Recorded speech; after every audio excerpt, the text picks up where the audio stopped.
Welcome everybody. Marty, would you like to lead the karakia, please? Hei mauri ora, mai te pai maunga, raro ki te tai. Mai te awatonga, raro ki te awaraki. Tēnei te hapuri, e awhi ai e taratahi. Whano, hara mai te toki haumi e, hui e, tāai e. Do we have any apologies for committee members? All present and correct. Any conflicts of interest for decisions? None. No public forum. Confirmation of the minutes held 23rd of November on page 6. Do I have a mover? Thank you, Deputy Mayor Dale. Do I have a seconder? Thank you, Steve. Discussion. I'll bring it up in the post-workshop meeting. Therefore, all those in favour, please say aye. Aye. Those against, carried. Our first item is on page 12, health, safety and wellbeing update. I'm happy to Jerry, thank you. lead on this. Jerry has taken a long, some long service leave, so I'm happy to lead and take questions. Okay. Take the report as read. Are there any questions of the Chief Executive? Steve, Marty. Thank you. Jeff, just on page 17, where it's mentioned about the contractors, the percentages in the actions, do they generally fluctuate?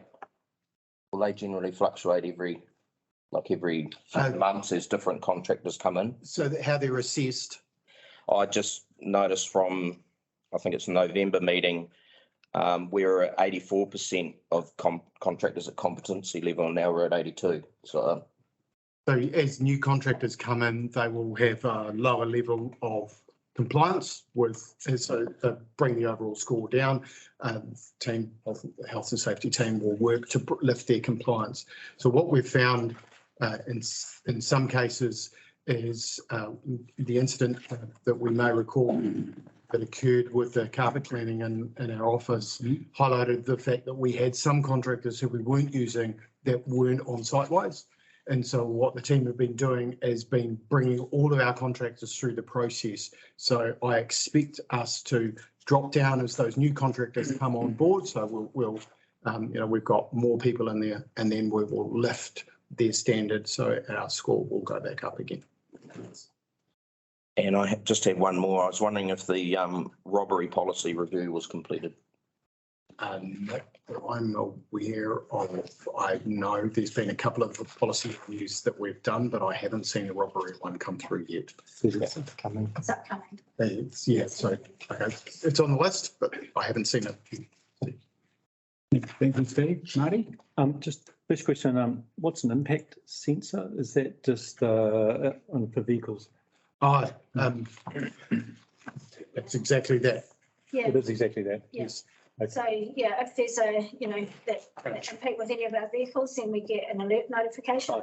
So we know, but we took it off our because they go. We get so many notifications every day, but it just gives us we know straight away if something's happening. Thank you. I thought so. The policies that have been reviewed, was there anything significant come out of those? Any issues arising?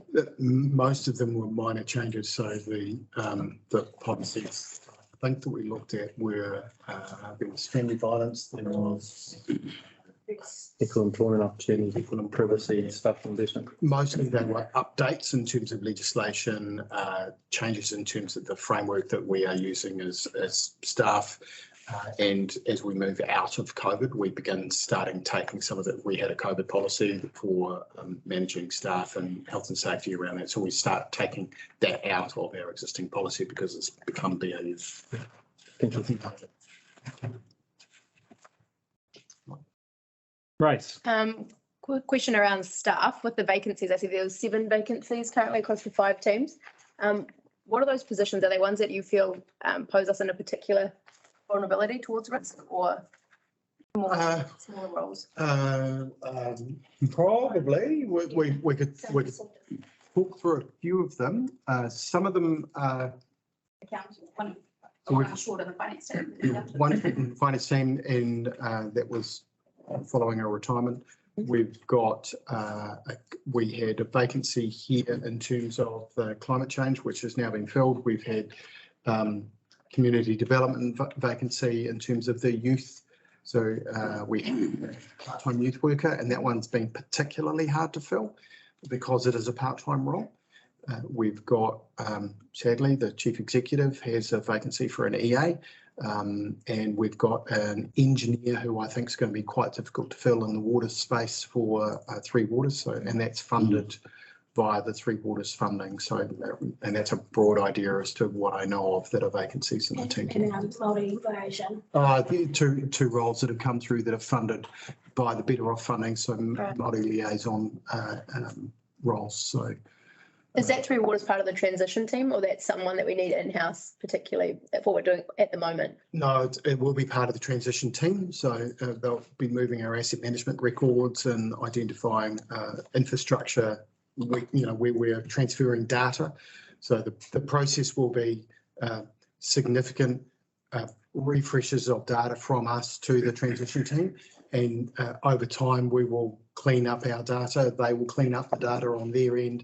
And then at one point in the future, there will be a final transition of data. So we'll keep on uploading with a new set. And at one point in the future, there will be a final transition, and that'll be the cutoff, and that will be the data that will actually transfer. There's a process to go through in order to get that cleaned up. And is it our responsibility to hire that person, or? Yeah, we're funded for it Okay. from the NTU, so it's not coming out of rates. Yeah. But it is our responsibility to find them. Thank you. They're hard to find. Yeah. Very. Miron. Left field. And it's because, and I know that the occupational safety and health update is focused from CE's perspective, as required, on staff. I have a concern about elected representatives. And I have a concern that no one seems to give a toss about how many hours elected representatives work, the stresses and pressures on them against what, and it's my role as a mayor to be concerned about that, and my deputy mayor, and it never ever gets raised by anybody.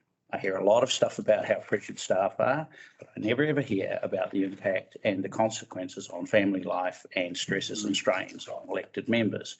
So my question is just float the balloon in the air for right now. I worry when we go to remuneration authorities and we lobby and pitch for more realistic levels of remuneration, that we have no database, we have nothing to point to say this is what our members are under. This is the level of pump.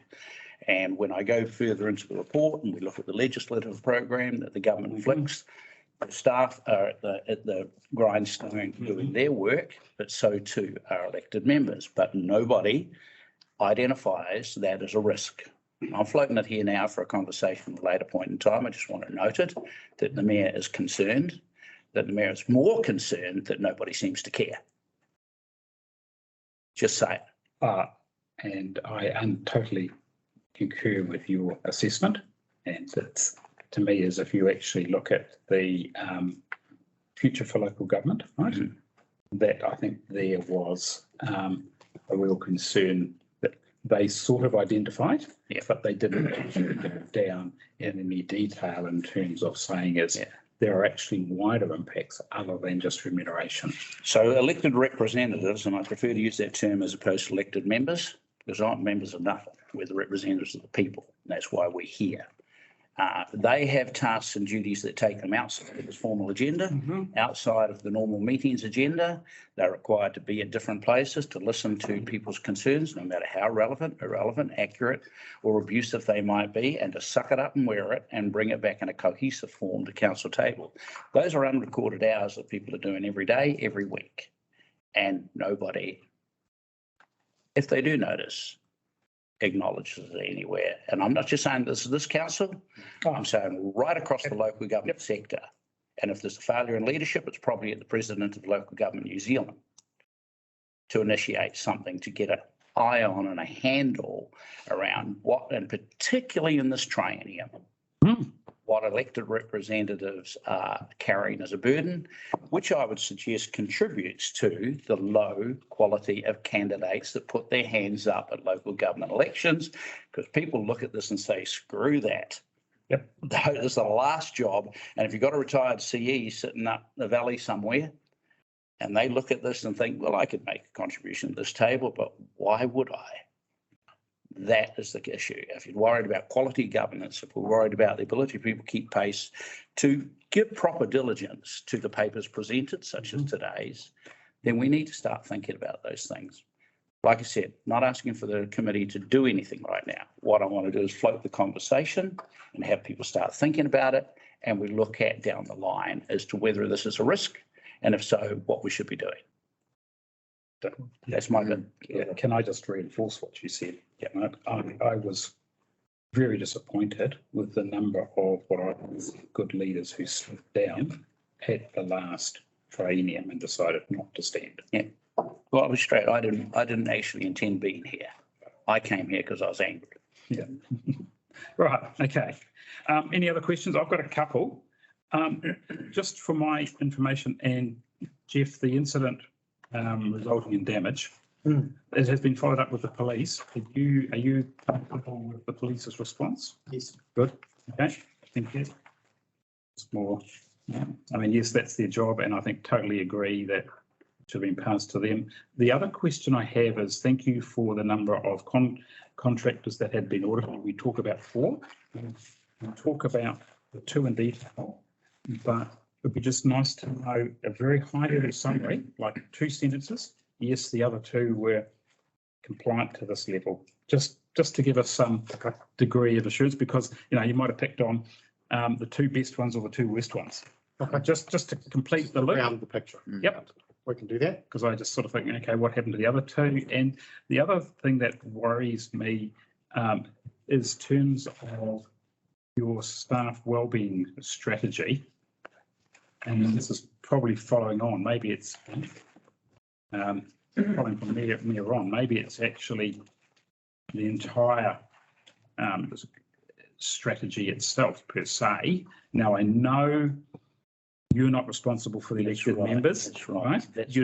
And also under Health and Safety Act, you're not actually employees. No. So how do we actually incorporate that? I think that's really, this to me is a good news story, because you're actually focusing on wellbeing. And I think wellbeing is just these days as safety and health. That's probably a conversation we could have at governance group amongst the elected representatives around how we would like our contribution monitored, or any potential risk, and then bring it forward. Well, yeah, I think that's a good way of dealing. I don't want to lose a councillor through burnout or mental health issues. No. Or financial. Well, the issue family for me is that is actually a real risk. Employment. Because there's also, putting my selfish bean counter hat on, a by-election costs a significant amount of money. That's right. And you don't get the by-election immediately. You get people standing down, you get people filling gaps, and then you get councillors appointed. Then you have to understand, parliamentarians. In Parliament, we had the privilege of having councillors and mental health facilitators, and even people come in to assist you with your family problems that are emerging. Councillors don't have anything of that I'm aware of. Yeah. Yep. Good. Thank you. Right. So we've got my computer, I shouldn't have actually Skyped about my touch screen. Thanks for that, Philip. Can I just ask a question of Jeff? I know from what Ross just said, the EAP, is that available for elected members? I can't see why not. It'll be extended. So my feeling is EAP is the council, and as part of council, it should be able to extend to. I'll confirm that, but I would have hoped it could be, Mark. Yeah, it's a really good. Yes, it's a good audit. Yep. So some of our wellbeing strategies could also, be extended. So there's So a really good a diet one in terms of, you know, food and diet and recipe if you want to move on to healthy eating and there's some really good wellbeing strategies. So let's look at how we might extend those out, but EOP's. Changing that, Philip. Yeah. Yeah, I just want to say that I found the, oh, wrong, jumping. We're still on safety and health, aren't we? We are. Yeah, no, it's a good report. Report. It's good. Yes, so we've, But I just, that's an outfield. yep, no, yeah, I like left fields. Yeah. We've got a recommendation on page 20. Do I have a mover? Thank you, Mayor Ron, seconded. I'll second. All those in favour, please say aye. Against, carried.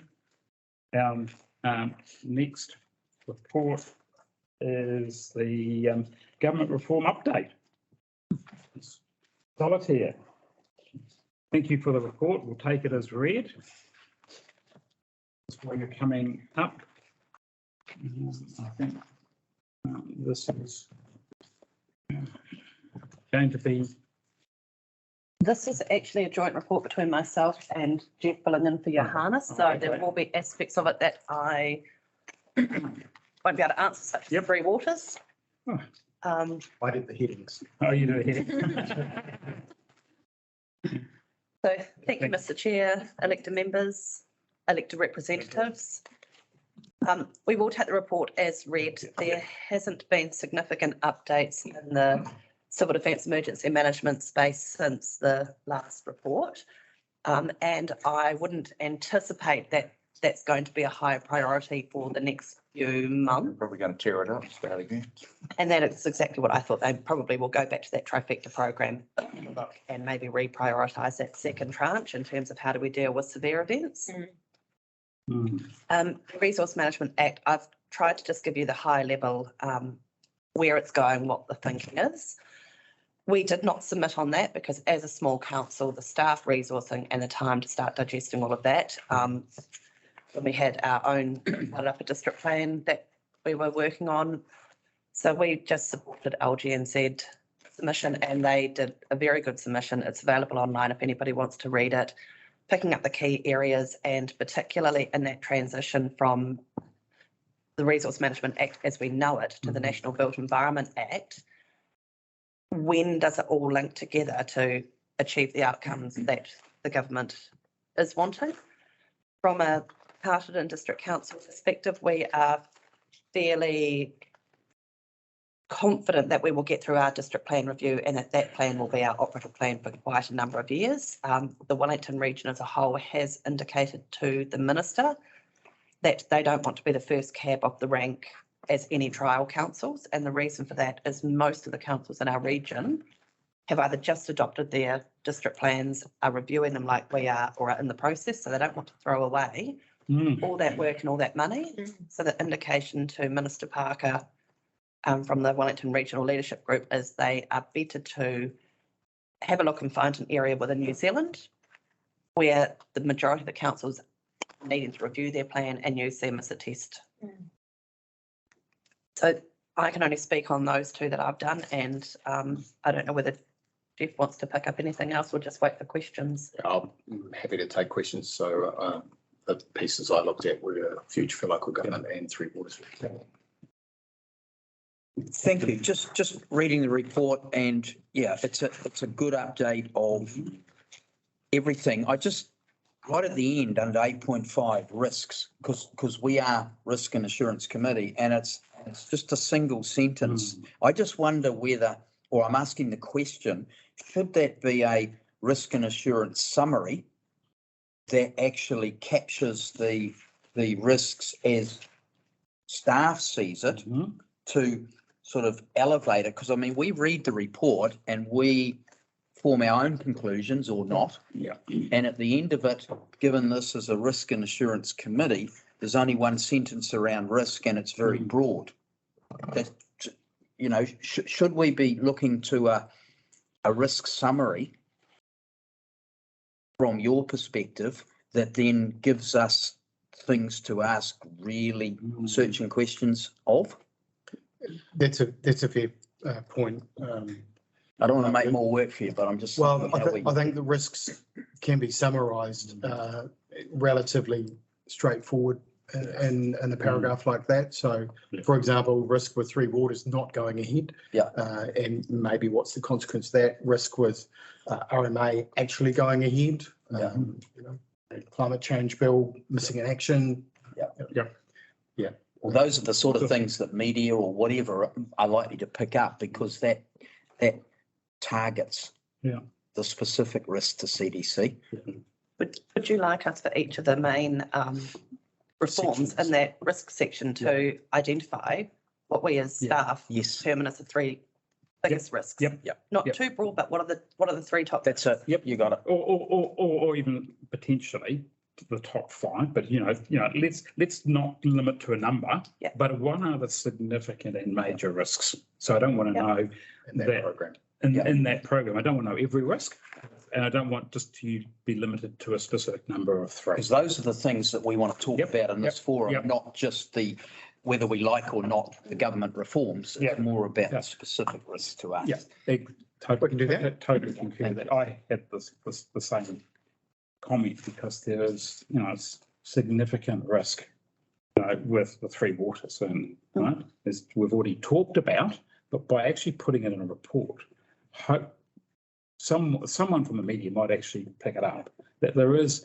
to me, is as we go through the Three Water reform, some of those risks will be crystallised, but there are more risks out there because of the unknowns. And one of the big ones that worries me is each local authority will be responsible for collecting the free water revenue at least until 2029. So what is, and not only that, it actually starts from 1 July next year. So my question to the chief executive is, can your system handle that?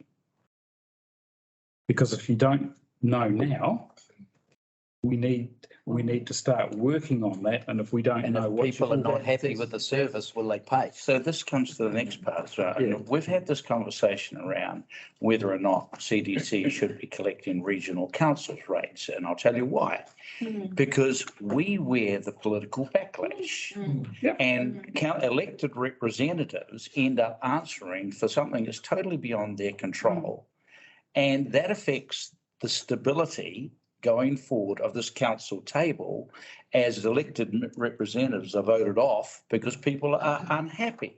Now, if we end up carrying, what's the risk? The political risk in terms of stability of governance to this council and this district through us picking up, not just picking up the bill, but passing on massive hikes as reality hits the water services entity and they start ramping up without consultation with local people here. That, to me, poses a greater risk of instability in governance and churn as councillors say, screw this, I'm not doing this anymore, and resign and walk. And you're forced not into by-elections, but you're forced into a situation where you're dealing with the collegiate table. Now, there are a number of risks and being forced to undertake that responsibility. Well, with the regional council, I assume there's an agreement between the chief executive, but that. No, there's no agreement. We just inherited it. Actually, legislation. Oh, that's right. Yeah, there's legislation. Yeah. There's legislation that requires us to, not often we have an agreement, but on pricing, but there's legislation that requires us to undertake. But it doesn't say how we should do it. And so What we can do is A piece of paper? separate it. Yeah. Sorry. Yeah, we do have an agreement with the regional council to collect the rates. Yeah. And they pay us a certain amount per each property that we collect on behalf of. I thought we could opt out of that. I think we need to look at. Yeah. I thought we could opt out, but people, and the counter argument when I was the mayor last time that was put to me is, oh, you're going to lose a lot of money. So you get paid to do that. Well, that's the decision that you need to make. Is that actually is the income worth But if it's legislative. I If it's. do recall, and I need to check, I did checking this in Whakatane, and I ended up at legislation, not an agreement. Yeah, I mean, I don't know that the regional council would be set up to go and collect the rates. They've got all of the region's councils collecting on behalf of little Cartertons that you know. Makes it easier to slot through a 15% rate. Can I declare a conflict? I've done some work for the region on their rates. No. But I Right, think it's moving on. worthwhile, at least having a plan around what we might do there, because it may be that we need, from a risk perspective, to identify how we deal with bad debt is one of the key risks here. So if we have bad debt on the water side, does that mean we've got the same ratepayer with bad debt on the property side? And if we get one paid and not the other, how do we manage that? Well, the issue that I was talking to someone about the other day was that because it's the water rate won't be legally a rate, you don't have the same tools under the Rating Act to do a correct, to take the same, you can't go to the mortgage. It's a charge, it's not a rate. It's a charge, but I think the mortgage provision's there, but the ultimate collecting by way of rating sale isn't there. So where does that leave the council? And It's probably the same legislation that enables the regional council to collect their rates through local. No, because the regional council one technically is a rate. This is not a rate. Okay. So, okay. Oh, yeah. I mean, to me, this is the frustrating bit about the three waters. It's being rushed through, and there is high-level principles with no understanding of the detailed complexity that actually sits on behind it. Yep. I said something like that to the Prime Minister. Sorry? I said something like that to the Prime Minister this morning. That's okay there. Back up. Question just on the decision not to make, and this is a political decision, on the local government reform. You've got till next, where are we, 28th. Do you actually, on following from Mayor Ron's comment, would you actually you could actually just put in a brief submission on that very point? That to me is a window. I think. Look, I don't disagree if that the resources, but to me, delegate it to the mayor. Which is Right. It's just simple. It's simple. It's a couple of paragraphs. Have a conversation. Let's consider that. I think if it's a one page, it's supplementary. I mean, I've actually done my own personal submission. I haven't lodged it yet officially, but it's only 2 pages. So it doesn't need actually to be big. And talking to one of the policy people there, they'd actually prefer short, sharp submissions rather than long-winded that they could then go and analyse. did we specifically endorse another council's or another entity's submission? Not on future for local government, no. No, because we don't endorse the 10th thing at all. Yep. So as I said, interestingly, on that particular report, there was lots of soft recommendations around how central government and local government can work a lot closer together and potentially lower the voting age. But the main issues that we were facing, so I know some of the issues, and with no disrespect to Invercargill, but some of the issues that Invercargill were facing with the mayoralty and potentially having somebody who was really not capable in the chair and no ability to remove that individual except via an election. That was tabled with Local Government Commission, and they didn't pick that issue up and see that it was worthwhile them pursuing the alignment of electoral cycles with the national electoral cycle, which significantly improved voter turnout because there's much higher voter turnout at national elections. That was also dropped. The suggestion around a 4-year term wasn't picked up either, and that 4-year term would give both national government and local government a whole lot more ability to complete things within a triennium or I'm not sure what we'd call it, a 4-year term. It would be a quad something. None of that was picked up, and they ended up with how central and local government should play nicer together. It takes 2 to tango, doesn't it? And if one party doesn't want to tango, that's your problem. That's potentially the challenge. Are you saying, so Philip, I'll just put me back on track. Are you saying the submissions around the ability? They close So 28th February. yeah, that's on the local government, or is that on the? No, Consultation. on the future for local On the government. draft report. Yeah. 28th. Yep. Okay. A couple of days away. One page.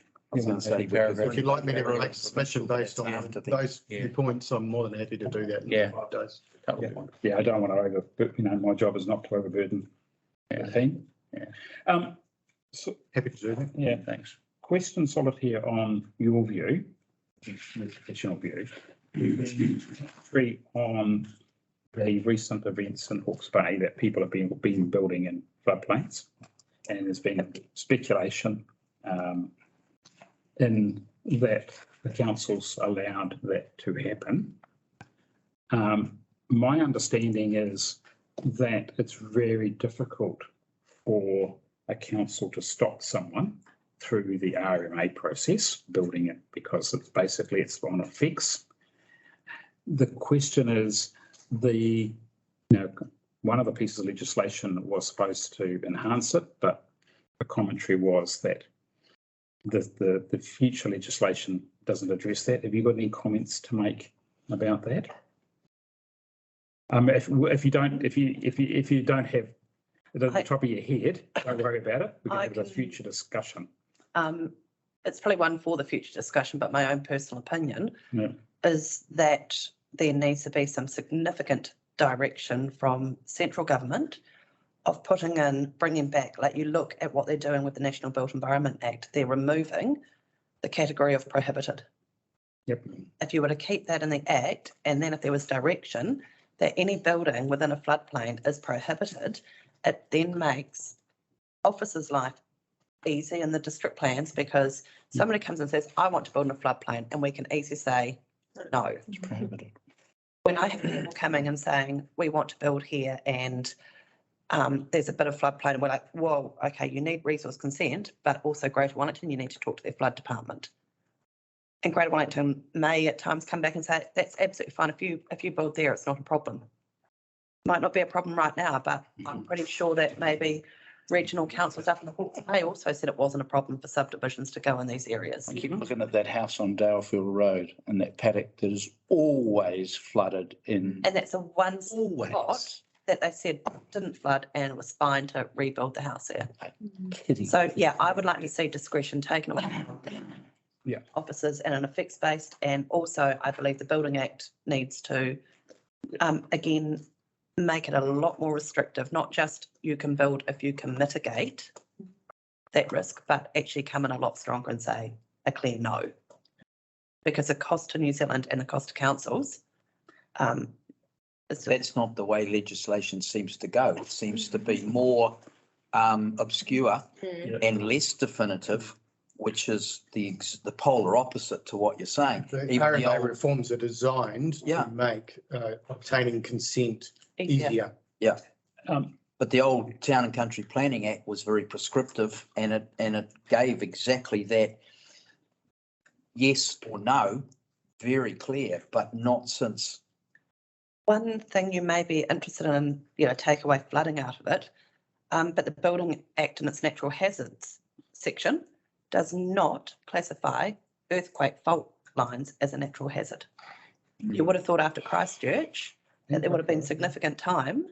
So all we do is say you can't build over a fault line and get them to do geotech, but it's not classified as a fault because it's not ponding, it's not inundation, it's not landslides, it's not liquefaction.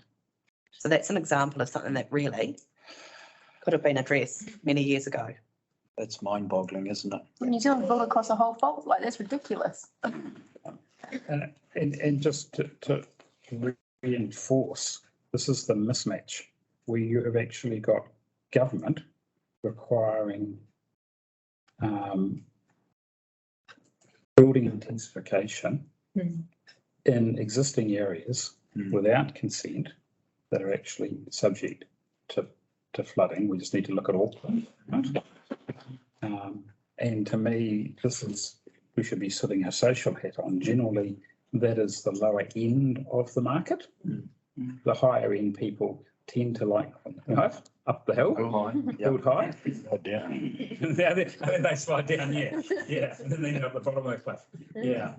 And I think this is something and what concerns me is guess who's last person standing? The council. So just for closing The loop, that yeah. off, as a result of the report that's come here Yeah. and our recommendation at the end of it is to receive the report. We've had this fruitful discussion. We've had this frustration and heard it from officers and around the table.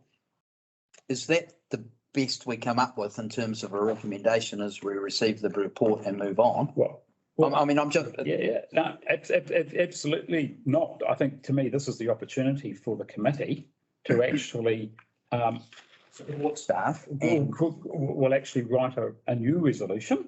And that's why I never actually put the resolution before we actually discuss it, because that actually enables us to actually, as we go through the discussion, we might actually come up with a completely new resolution, which I think was what you were proposing. And that to me is what I want to achieve is, well, what does this committee want to then recommend to council? Well, these are what Solitaire has said, and coming from around the table, there's real potential risk falling out of this report. If all we do is receive it, then that's an opportunity lost, isn't it? Absolutely. Or at least if we wanted, if something was to happen, heaven forbid, or His Worship wants to make a point with government or we're writing submissions and so forth, somebody trolling back through could say, well, it was put in front of you and all you did was receive it. Nothing forceful or useful came out of that. So I'm just posing the question, if we want this committee to work to full effect and we're receiving reports that are highlighting risk, we don't want to miss the opportunity, do we? Yeah. So That's true. totally true. Totally agree. So let's construct a resolution. So what do we actually want to, because I think we need to recommend to council. So I think the first thing is, yes, we receive the report. That's one, right? That's a given. But two is the next one is that the committee requests that council, and then they can delegate it back to us to consider. What are the immediate and immediate risks? Yeah. And potential, are there any and identified mitigations? Because I think you're already sort of doing that anyway. And then what are any? This is probably relying on you, Dale, to put some. Yeah. What do you want out of it as well? And what does the rest of the committee want out of it? Actions for consideration to highlight the risks. I'm not sure of the exact word. I don't want to do anything in massive haste that sends the wrong message, but I just think when we're considering risk and we're all agreeing that the risk is frustrating and risk is imposed on us that we have no choice but to try and manage our way through, this should be the forum to send a message both up to council but also further afield to say that, you know, we're frustrated with the constraints. Oh, there you go. That's why you're the independent chair. Yeah, no, I'm just trying to write something. Sometimes I have to start writing it. Jeff, you've got a comment to make? Anybody else around the table? You're all smart people. Yeah. What do you think? Including, members, right? Which part are we talking about? Well, this is actually creating a recommendation. Yeah, Around which council or even to the chief executive. That whole report. Yeah, it's anything in the report. Oh, in that whole report. What do we want to do with that information? Yes. Because as it's tabled, we're receiving it, we're acknowledging what's being said, but we're taking no further action. If you're happy with that, fine. So let me pick one part in particular that caught my eye. As an example. As an example, the emergency management bill, Yes. para 6.1, go to the bottom of the page, well into where it talks about CDM amendment, it talks about this modernising the emergency management framework document that was distributed. And submission, then it goes on to talk about how submissions were made by CDEM, both in written and verbal. It's going down to bullet point 3 on page 26. In written verbal form, that resourcing is not in scope. Now, that's a serious issue. And that particular part of the report, I'd be inclined to say that council, with reference to the emergency management bill, the proposed emergency management bill, modernising emergency management framework in particular, that we note with serious concern that CDEM groups' written and verbal submissions have been rejected on the basis that that is not in scope. That's an example. I think It's an example. So I'm just highlighting something that really concerns me and just puts it there. We're saying the committee's noted that and we're worried about it. Now, what we choose to do about that. Yeah, well, I just wonder, can we say Need an action. that the government reform agenda item has been considered by Risk and Assurance and believes that the associated risks are unacceptable, and that then elevates it to council and staff to consider what actions might come from the fact that this committee finds the potential risk to be unacceptable. Is that? Be that water charges? Yeah, to me, I'm actually starting to write, right, mainly for my benefit, but also for Robin's, but you can't read my writing. We can pick out a couple of. Yeah, I think so. We could talk about the water charges, the water services charges. We could talk about the fact that that emergency management plan is that the resourcing and the costing of that, which is going to be borne by ratepayers, is of serious concern because it's not even a consideration to government. It is mentioned at the bottom of that bullet point. Yeah, that's right.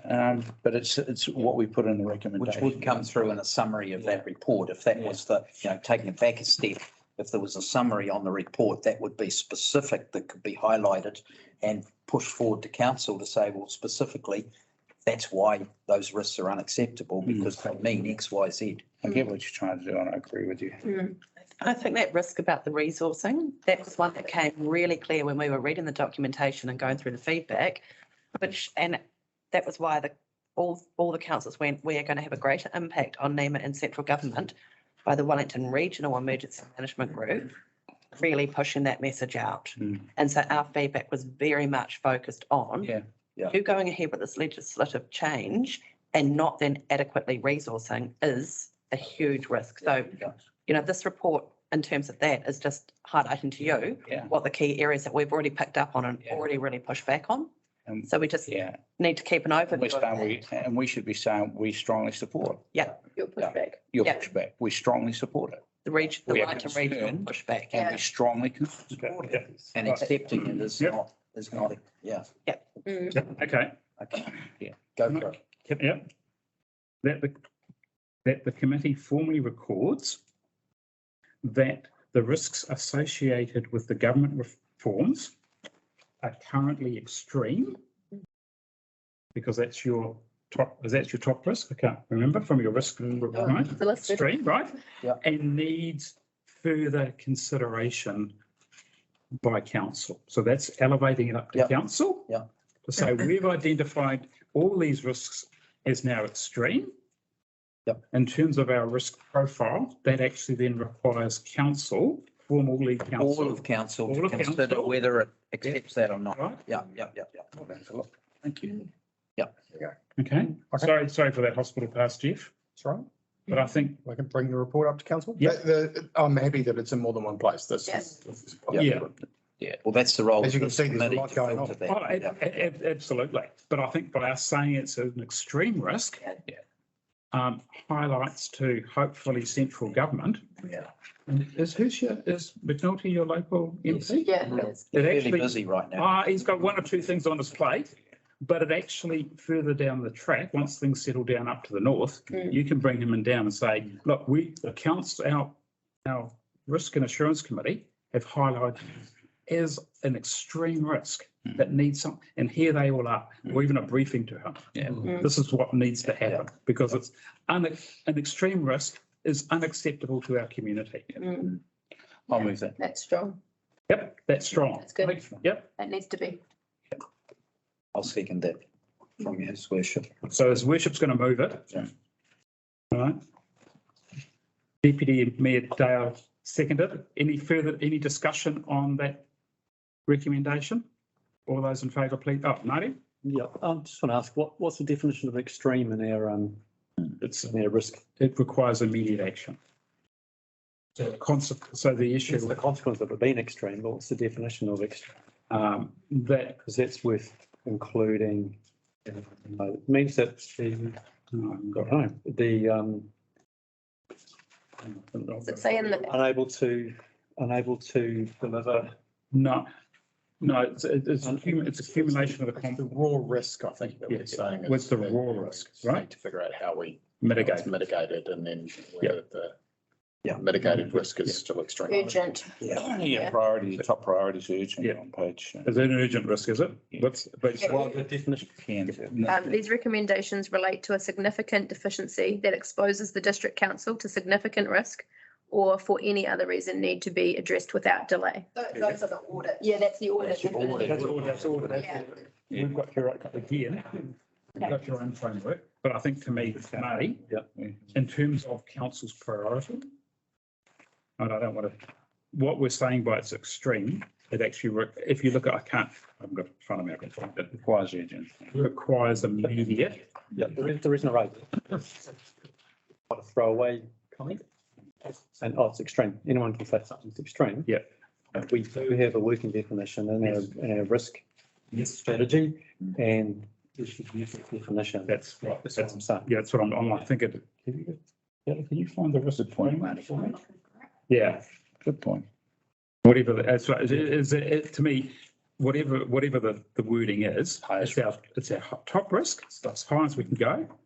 And the action automatically requires that council can immediately take action. And to the definition, but like our inability to deliver on our objectives or something. Yes, it is, yes. Something like that. Yeah. And that's the bottom line. We've got Yeah. staff saying we're under pressure, we don't have the resources and we're under pressure to manage rates and employ more people. And the direct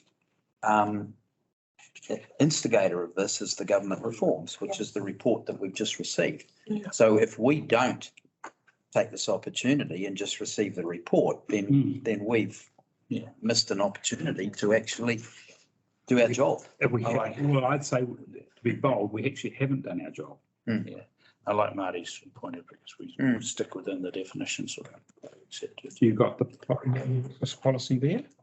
Risk management framework. Yeah, that's what I was looking for. Yeah. You got it here. So what's the top risk? Go to the table at the bottom. Getting there. Loading. It's loading. Yeah, well, that qualifies the word extreme, doesn't it? Yeah, That's yeah, rather than just, consequences.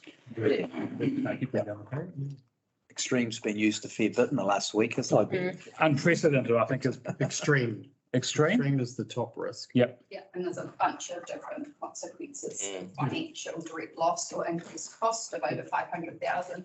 Yep. Serious breach or multiple significant breaches resulting in regulatory scrutiny, undertakings or restrictions, legal action taken against management or councillors. Total disruption to all council infrastructure, service delivery significantly affects key community services. A significant number of managers or experienced employees leave the council and damage to reputation at national level. All of those. Okay. Yeah, well, You're on it. that captures it. Thank you. All right. So any further discussion? Thank you, Marty, for that. All those in favour, please say aye. Aye. Carried. Thank you. I'll email that out to everyone. Yeah. Just Thank that you. table. Well, I'll do that. All right. Next, thank you for that, Thank you. Thanks, so too. 6.3, page 29. Kelly.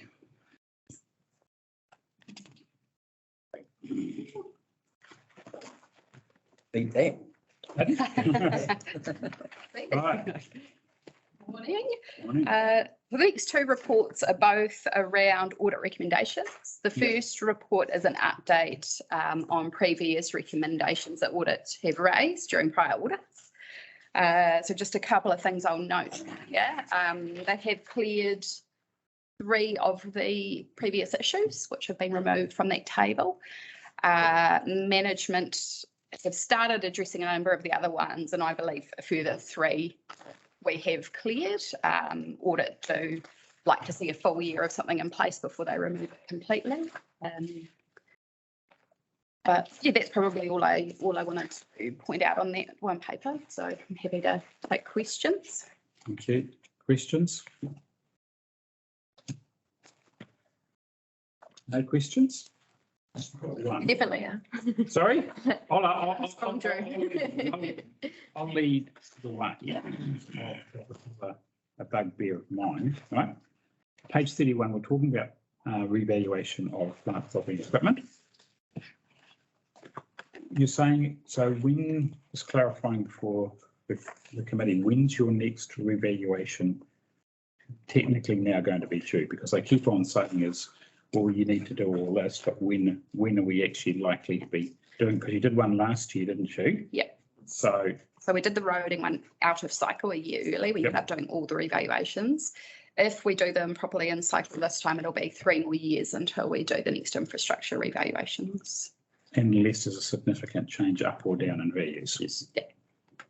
And with Is that likely to happen with cyclone and things like that? Like, who knows? Yeah. I'm sorry, I'm speaking of giving advice here, but to me, my reading of the tea leaves, and it's only reading of the tea leaves, is I expected some of those costs to potentially come down because they were based on inflated bitumen prices and other things. But with the current cyclone, there's actually going to be significant demand, which is then going to elevate the prices. So while I am hopeful, not optimistic, that the decrease in the raw materials, i.e. I think oil makes up a huge amount percentage of the roading costs comes down, will then be taken up with the demand. So hopefully we might see a flattening of those roading costs. Okay. That's my reading of the leaves. Yeah. But who knows? But yes, the cyclone will have inflationary components. Those of you who are around in the construction area after Christchurch, we saw a massive increase in pipe costs. They went through the roof and then they spiked and came down a little bit, but then they plateaued. It's going to happen again. Pardon? It's going to happen again. Yeah, I think my reading, talking to the insurers, it's the roading and the cleanup costs are the significant ones. Council generally hasn't, apart from Gisborne's pipeline, their infrastructure, they haven't lost a lot of infrastructure. I.e. like Christchurch, it was all the pipe networks, right? Yeah, it was all the shape. And stuff. Yeah. Sorry? It was all the underground stuff Yeah. in the urban areas. Yeah. I just note your comments there under financial impact 5.3 is kind of a follow on from what we've just been discussing in the previous item. But under 5.5 risks, which is our role here, what this report is really saying is that the risks are identified in conjunction with audit and are being managed, and there's no significant. Yeah, I mean, there are a few, I think we can keep working towards some of them, but there's nothing there that, really alarms us. And same with, I guess, those ratings audit have given them, probably reinforces that. Yeah, I mean, I didn't say what worries me here, right? There's nothing in this first report that concerns me as an independent. No? That's fine. I'm happy to move. You're happy to move the report? Moved Dale, seconded. Thank you, Marty. All those, any further discussion? All those in favour, please say aye. Aye. Second report, I've got a few more words to say. But Kelly, 6.4. So this is the draft report Audit New Zealand have issued us on the 2022 audit. I say draft, we only received it last week. So management will review all the recommendations and then we provide some comments back to audit to incorporate into the final report as well. And we can include, potentially anything that comes out of here as well. They have raised several new issues. Some of them around the timing of when we had the shortages in the finance team. We didn't have a team leader and we have addressed some of those. So I would think they would be cleared in the next year. Some of them we have already started working on. So service requests, the capital commitments one, the WIP reviews, those things we've already implemented some changes. I'll leave it there. Okay. Any questions, comments? Marty? Obviously, you haven't done the management response yet, but just top of your head, in terms of what you've been discussing so far, is it that you're concerned about or think they've overreacted? Or? So one of the concerns I have, which I have communicated to audit already, is that we weren't actually aware of any of these issues until last week. And I think a lot of that's to do with the pressure that were on audit last year and changes in team members and things. So we didn't have any exit meetings with audit after the interim or final audits. And I had chased up to try and get an indication of any new issues because only having had them last week, it's really difficult now to go and kind of rebut any of them or, genuine issues to implement changes. We've lost a whole lot of time. So I have given that as feedback for next time, that when there are issues, they can let us know. One of them I've raised expenditure classification. So that's when we've classified something and they don't agree with it. They sent me a few of them and I disagreed with several of them. And I think, if they brought them to me at the time, I probably could have told the team member why we classify them the way we do. So there were a few in there. I thought,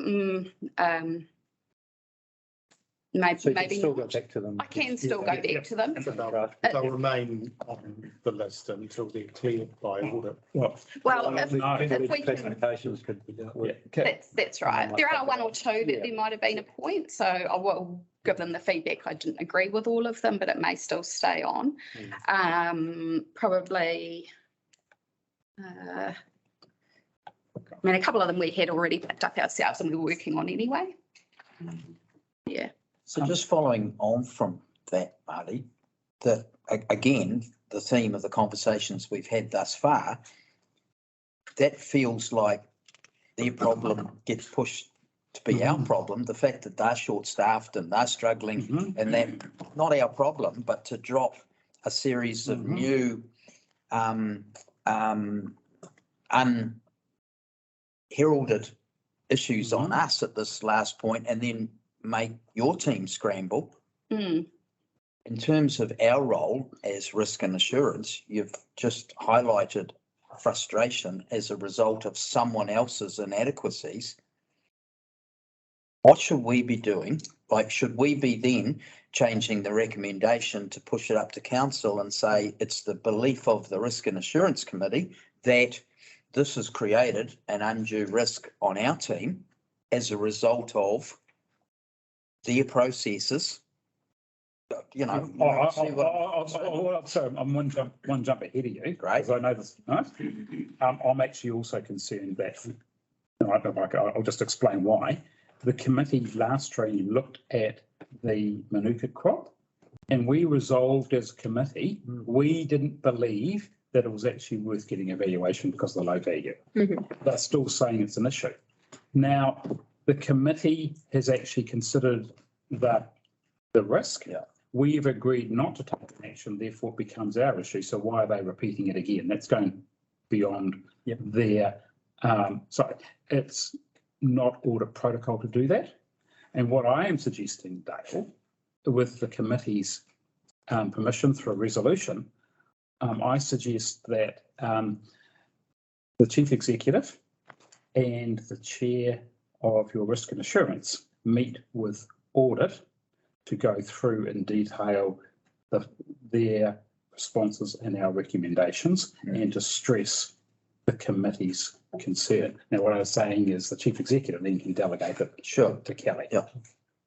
Yeah, Because I that actually then, it actually gives audit, puts them on notice. puts them on notice that we as governance have looked at this. We agree with management. Sometimes we disagree with management. That's fine. But we agree, and therefore this is our recommendation. And we can, and I'll also be informally, don't take a notice of this, Robin, I'll be discussing this with the Deputy Auditor General Local Government in the next few days. Because I'm seeing this behaviour across the sector. Stuff is dumped on it in the last minute. Audits are being pushed out at the last minute. And it comes down to one thing, lack of communication and lack of proactiveness in New Zealand. Yeah, which shouldn't be our problem, but it is. And it's our role to support our team so that we can try and. Yeah. Who would you seek to talk to? Mark Maloney. In the first Where instance, does he sit in the tier? so he is a direct report to John Ryan. Always good to talk to John. Yeah, well, I actually talked to Greg. Yeah. Because I know Greg from he and I have worked together on a number of projects before he joined OAG. John and I were on Up Valley VHB together. Taking good old days. Yeah.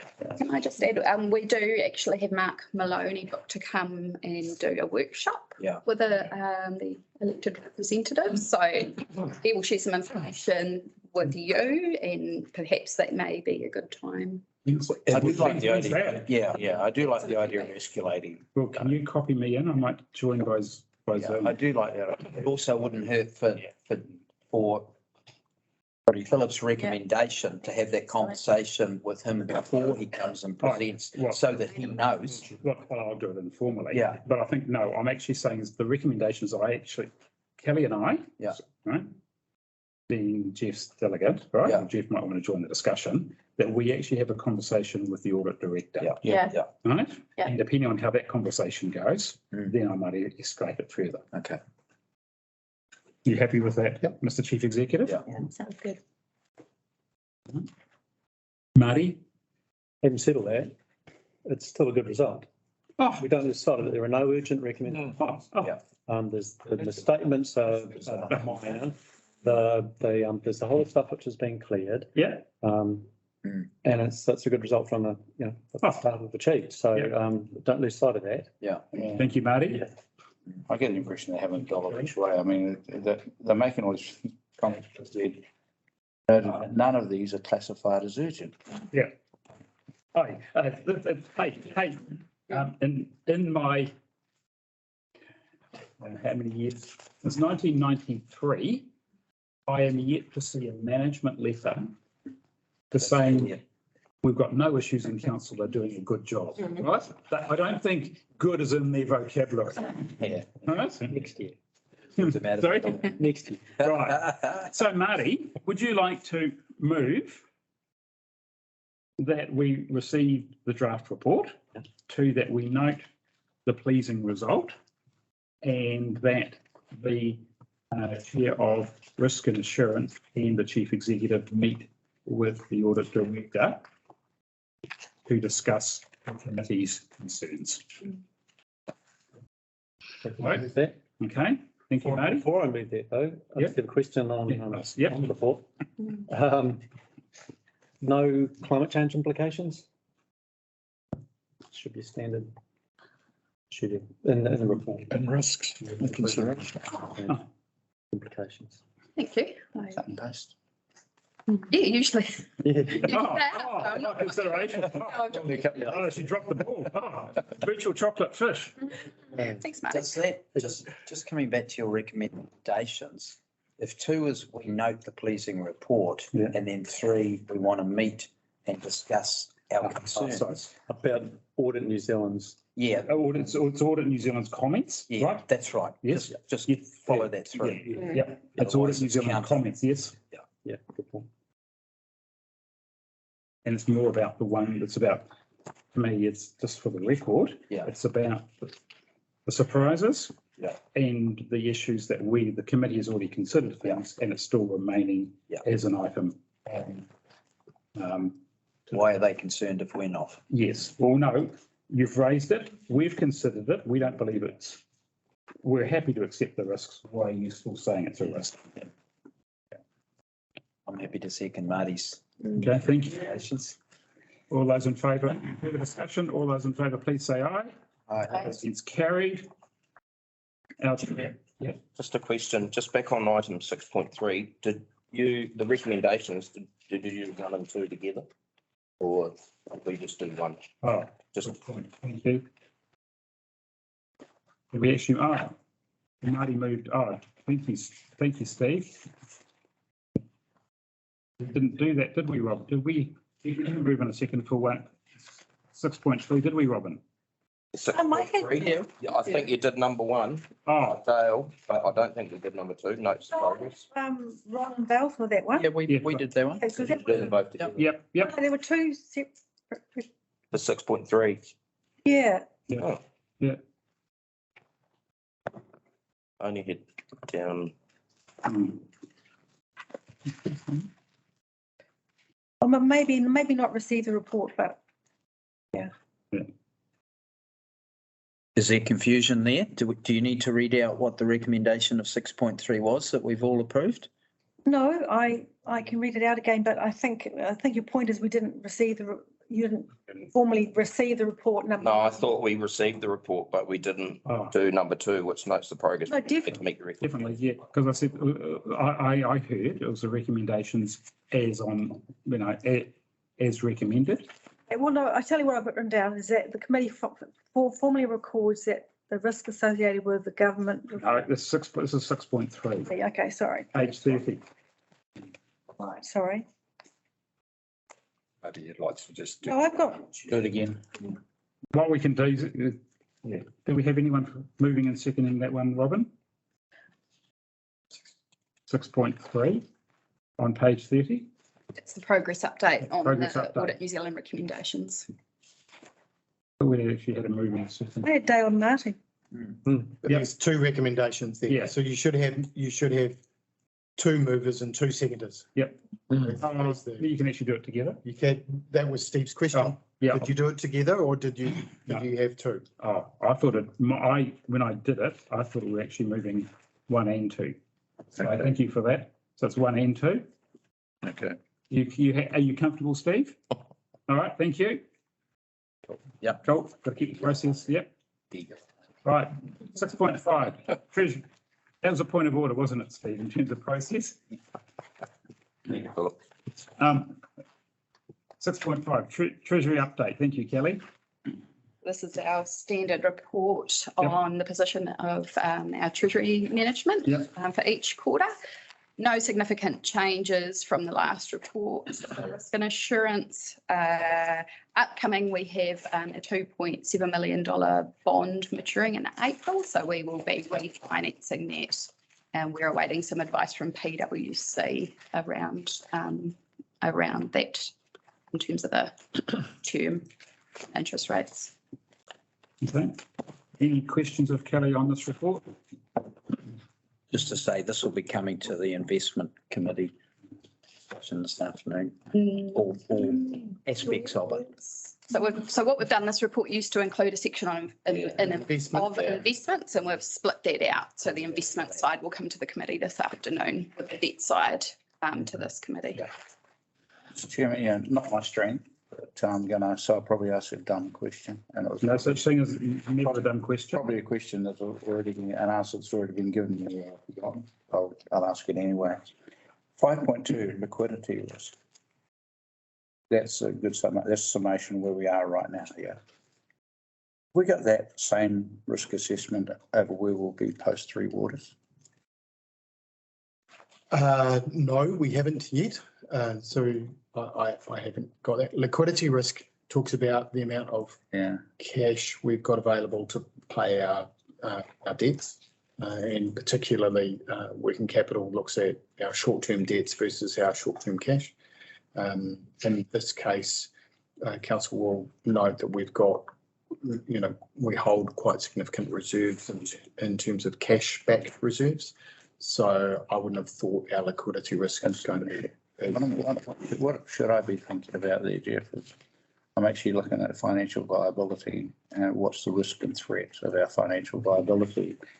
Do we have a picture what that horizon's looking like now, so that we can plan? Yeah, so I think you're absolutely right. That's our focus, and the team are looking at when we pull together this annual plan. The final piece that we have to do in this annual plan will be to remove Three Waters assets, because they actually fall out at 11:59 on the 30th of June 2024, which is the last date of next fiscal year. So the team are currently running an annual plan as if they don't fall out, and then we will, right at the last minute, we will do the calculation to figure out what happens.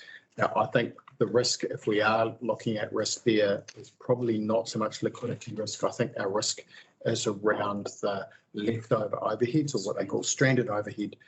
So I keep on using poor old Sarah from our Sandra from our payroll, but so we have one payroll person, and that covers the entire organisation. We still need one payroll person, even though we don't have 20 or 30 employees who are going off to Three Waters. And so that overhead now gets spread amongst a smaller denominator. And that is our risk. If we are looking at risk, that means that potentially we have to lift rates higher, because we have these services to spread that overhead over. But putting aside that some people might see it as scaremongering or grandstanding is the word I heard most often.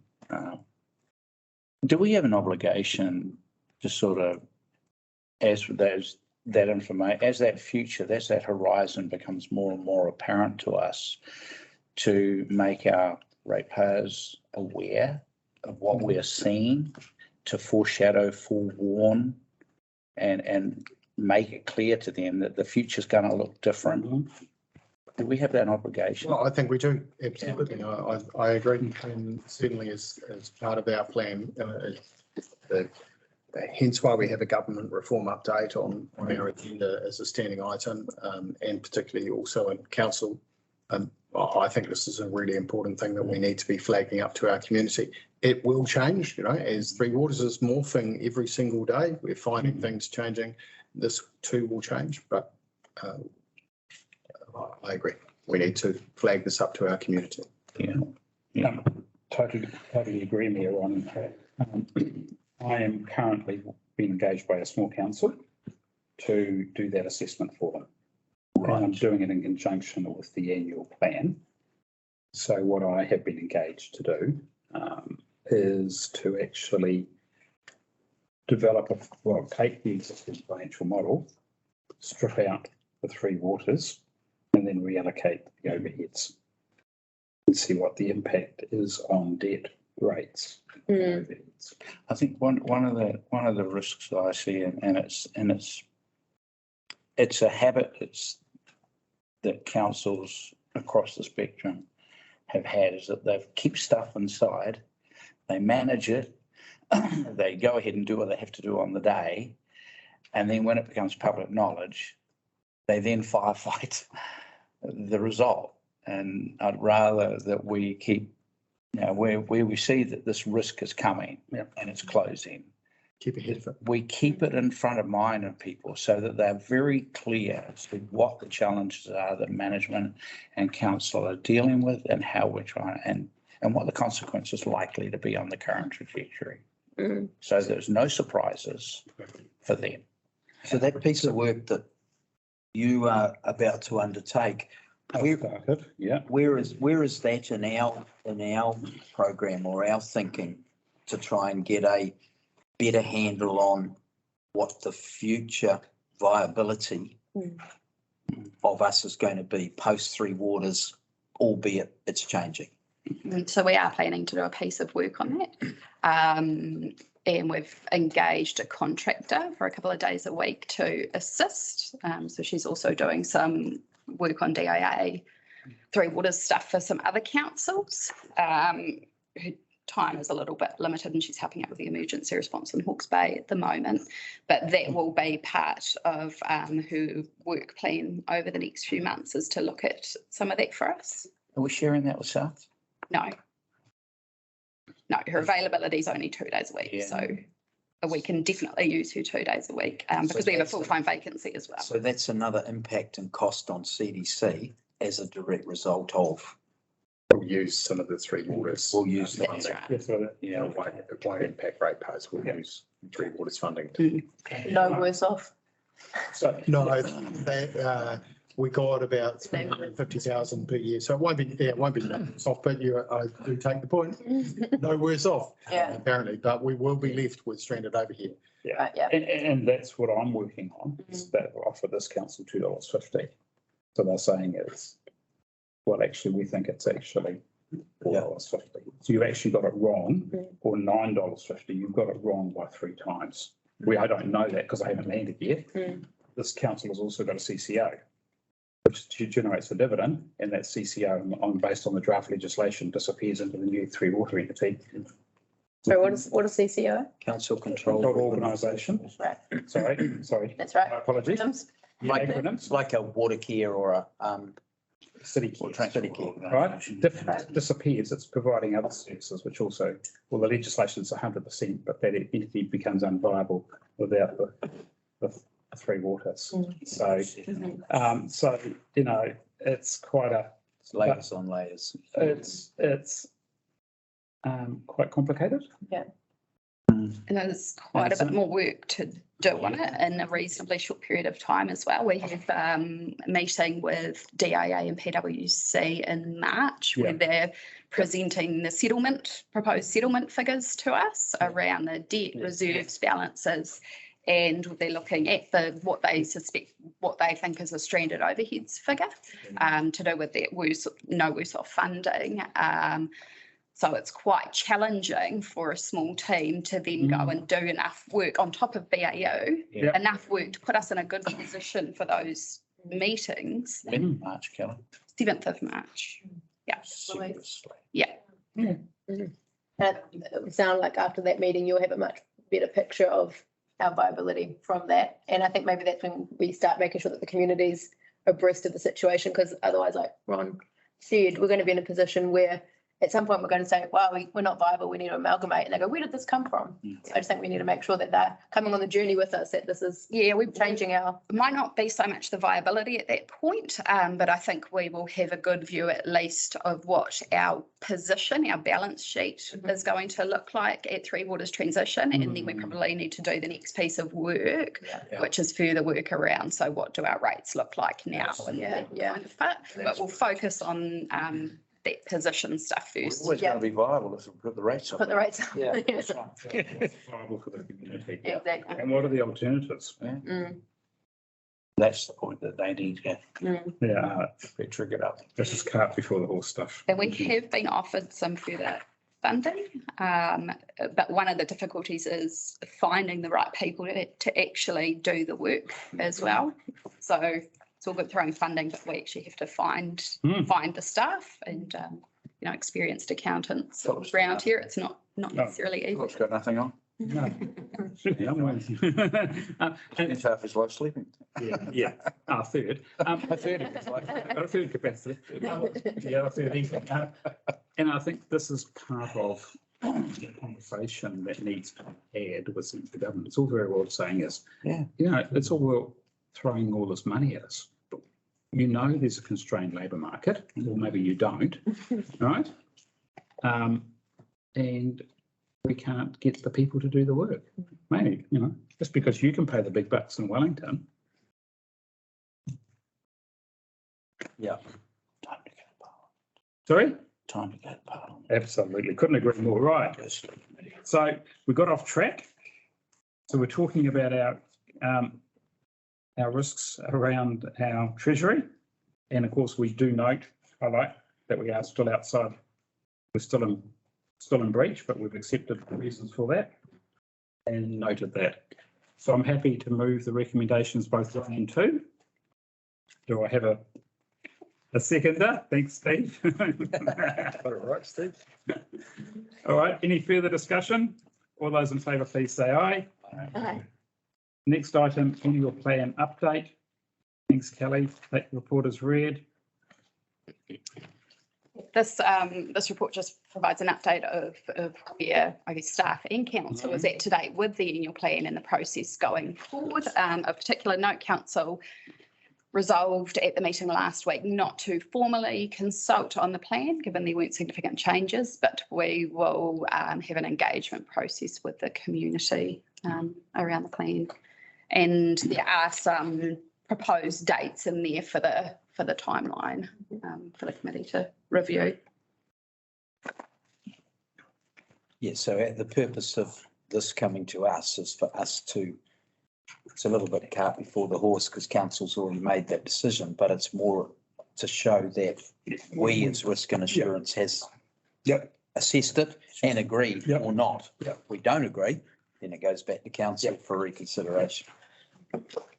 And on that, Deputy Mayor Gale, I've just got a question then for Kelly, because you've probably already assessed this. In terms of 4.3 in the report about that favourite word, funding of Three Waters depreciation, what are the risks for council if the Three Waters is deferred anything from 1 to 3 years in terms of that transition is pushed out? So the key risk is that we're not collecting the funding for the renewals program, and we'll be in a position where we've depleted the reserves and won't be able to fund our renewals program that way. So a way to address that would be to borrow instead for the renewals program if that were to occur. That's council's. We've got headroom in there. And that was, thank you, that you've got headroom in your borrowings. Yeah, I mean, that to me, the question I have is, do you have sufficient capacity, either through reserves or debt, to fund your renewals over the next 10 years? If the Three Waters doesn't proceed in its current form, because that to me is highly unlikely to happen, but we've got to consider that as a consequence. Yeah, well, the scenario you put would be a direct consequence of the government partner in Three Waters failing to meet its stated obligations. So it's kind of a, it's not a failure of this council to meet its obligations. Yeah. You may, thank you. Another option could be that we fund the renewals program from general reserves. So we have specific reserves for roading, for water, for wastewater, and we have a general reserve as well. And it is possible, if we don't want to add more borrowing, that we could, council could resolve to fund a year of Three Waters renewals from the general reserve, if you choose to do that. Yeah. So there are options. We have options. And the rhetoric would appear to have shifted. So even if there was a change in government, the billboards are suggesting something's going to go forward. Yeah. And it doesn't look like the status quo. No, I don't think status quo. Right. I mean, if I can be on my hobby horse, part of the problem with the Three Waters is that there was actually no independent analysis of what the problems we're trying to solve. Yeah. Bang on. Yeah. Go straight to the solution. No. Let's just move on. No. I could be even crueler than that. The solution is all members of this committee have the opportunity to make a decision in October about that. Yeah. Well, the issue for me is that if I can be so bold, the solution was already predetermined post Havelock North. Do you read that report in detail? Yeah. By an official. Yeah. And it was picked up gleefully by the then minister, who was completely on track. And so, Yes. Yep. All right. Enough said? Yep. Right. who's now a mayor, ironically. Still on this funding and depreciation, if we don't fund it next year, and then for whatever reason, nothing happens in Three Waters space, and then we start funding again, that would be an even more significant increase in rates. We start funding that depreciation in subsequent years. It'll be a big jump. So that just, it does set up council for the risk of, a big increase in rates as opposed to a two-step smaller one. So you should take that into account, I think. Another way to do it would be to actually include in the rates depreciation, but not collect it, Not fund it. period or something, a rebate or whatever, I don't know. It's been done before. You can do that. Yes, you can. So I think the bigger risk is probably more around it not going ahead as opposed to being deferred for 3 years. So that creates its own risks, different risks on rates and on the reputation of the council, because they wear the feedback. Which was considered by council and in public, and duly noted those risks and considered and taken into account. So I think I've actually talked through it. The reason I raised it was to make sure that it's not debated. So it's not, in my opinion, my job to actually second guess council's decision. My job is to make sure that council had identified the risk and they accepted the risk. That's the role of this committee. Thank you, Marty. On the dates for the plan, there's an item on the mayor workshop to discuss public feedback. Flags a concern for me that that's going to be a public excluded workshop, because feedback is normally considered in public. Is that the intention? Or is that just a...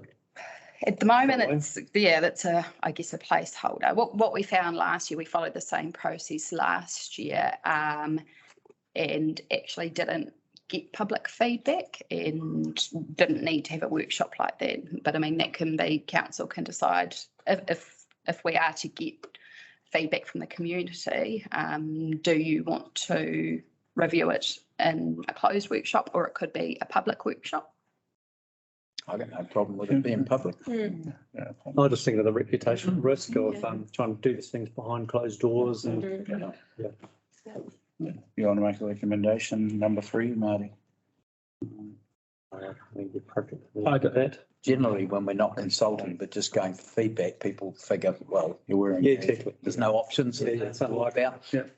And this is an engagement, it's not a consultation. But Yes, I got no problem with it.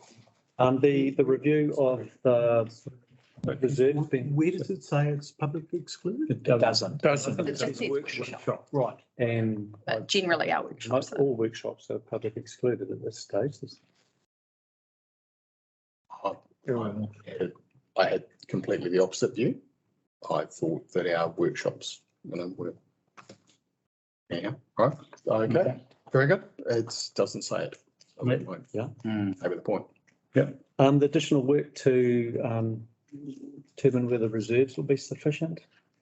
When will that work be done? When's it likely to be completed? Being done over the next few weeks. And in terms of the approach to the annual plan excluding the Three Waters transition, the draft to go up for consultation and including those in the notes, I think I'd like to say I think that's a sensible approach. It is going to include the impact of Three Waters, but not in the financial statements. Yeah, that's right.